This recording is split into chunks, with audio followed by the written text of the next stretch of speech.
어제 오후 또 밤사이에 유럽 정치권에서 좀 큰 뉴스들이 나왔는데요. 앞서 뉴스에서 전해드렸지만 일단 독일에서는 메르켈 총리가 이끄는 기독민주당과 또 사회민주당이 연립정부 구성에 합의를 했습니다. 이로써 이제 메르켈 총리는 뭐 이 부분이 이제 당내에서 통과가 되면 이제 3선 총리로 공식 취임을 하게 되는데요. 이에 따른 유럽 증시 또 우리 증시에 따른 영향까지 좀 짚어보고요. 이탈리아에서는 또 베를루스코니 전 총리가 상원의원직이 박탈됐습니다. 이게 또 정치권 리스크로 또 번지는 건 아닌가 좀 우려가 됩니다. 경제적인 면에서 봤을 때는 또 영국에서는 또 지난 3분기 GDP가 생각보다 굉장히 많이 크게 증가한 것으로 좀 발표가 됐고 여러 가지 좀 섞여 있는 뉴스들을 좀 정리를 해보면서 우리 증시 영향을 좀 짚어보도록 하겠습니다. 일단 CNBC 영상을 통해서 이 메르켈 총리의 연립정부 구성 성공에 대한 분석부터 좀 들어보시겠습니다. So the fundamental question is whether or not we would see a decisive deepening of Eurozone integration with the new German government. And this agreement shows that the answer to that, Ross, is no, we won't see that. As you mentioned, there will continue to be German foot dragging on banking union. The draft agreement, which we saw yesterday actually, had very little detail on banking union, which is a surprise because we know that that has been a big topic of discussion between the SPD and Angela Merkel's CDU-CSU.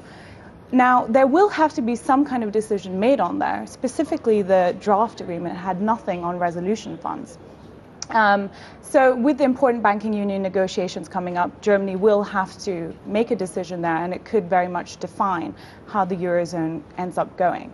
Now, another interesting point in this is that what we see Angela Merkel insisting upon, her party insisting upon, which she actually floated in the lead up to the election, is the idea of reform contracts.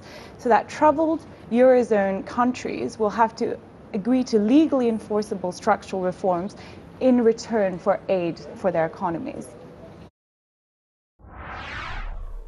자, 메르켈 총리의 이 독일 경제 또 유로존 이 긴축 기조 이게 좀 계속해서 이어질 것이라는 예상을 해볼 수 있는 부분인데요. 신 대표께서는 어떻게 보셨습니까? 예, 지금 뭐 메르켈 총리 뭐 일단 계속 독일의 입장은 타 국가들 유로존 내 다른 국가들이 긴축 재정을 계속 유지했으면 하는 그런 움직임 내지는 그런 압박, 그리고 다른 나라들은 긴축 재정을 다소간 좀 풀고, 그리고 ECB 입장에서도 긴축 재정 쪽을 유지를 하긴 하지만 그래도 통화 정책을 조금 더 공격적으로 유지를 하면서 전체적인 경제 성장을 지금 같이 유도해 나가자라는 그런 분위기인 것 같습니다. 문제는요, 지금 현재 오늘도 방금 이제 김기호 기자께서도 유럽 내 여러 가지 일들이 많은데 정리를 해보자라는 말씀을 하셨는데, 사실상 그 정리가 실질적으로 쉬울까? 워낙 이제 그 유로존이라는 여러 민족들, 여러 국가들 같이 이제 그 연합체를 형성하고 있는 상황이어서 의견이 다수일 수밖에 없고요. 그 의견의 어떤 집합 나오기는 상당히 힘들고, 그리고 지금 이제 진행되는 여러 가지를 본다 하더라도 시간이 매우 많이 걸릴 수밖에 없는 그런 일들이 지금 계속 진행이 되고 있다라는 부분이 되겠죠. 일단 뭐 시간이 매우 많이 걸릴 것이다라는 부분들, 그리고 천천히 이제 그 증가의 어떤 그 개선의 모습이 나타날 것이다라는 부분들, 어떤 급진적인 부분은 분명히 그 가능성은 매우 희박하다라는 것, 이런 부분에 좀 포커스를 좀 맞춰주시고요. 오히려 저는 이런 부분들, 큰 그림에서 지금 유로존 우리가 가장 눈여겨봐야 될 부분들은 결국은 은행권이 어떻게 이제 그 구조 조정이 다 마무리가 돼서 어떤 방향으로 이제 그 경제 회복에 어떤 그 도움을 주면서 실질적인 가교 역할을 하면서 어떤 방향의 이제 그 역할을 할 것이냐, 이런 부분, 은행권의 움직임, 유로존은 지금 현재 은행권이 어떻게 움직이고 있고 이런 부분에 대해서 조금 더 우리가 면밀히 생각을 해봐야 되겠다 말씀을 좀 드리겠습니다. 이제 그 스트레스 테스트 지금 진행이 되고 있습니다. 이런 스트레스 테스트 모든 것들이 결국에는 은행의 어떤 그 부실 내지는 은행의 어떤 앞으로 실물 경제를 뒷받침하기 위한, 실물 경기를 회복시키기 위한 역할을 충분히 할 수 있겠느냐 없겠느냐, 이 부분을 따지는 저는 그 초석이다라고 생각을 하고 있습니다. 이 부분, 언제 그 은행권에 대한 스트레스 테스트가 완료가 되고 전반적인 어떤 그 분위기 긍정적으로 가본다면 실물 경기의 회복 뒤따라서 계속 일어날 것으로 이렇게 생각을 하고요. 지금 이제 나타나고 있는 각 민족 간, 국가 간의 어떤 그 불협화한 부분들은 결국에는 긍정적인 방향으로 갈 가능성은 매우 높겠다라고 저는 기대하고 있습니다.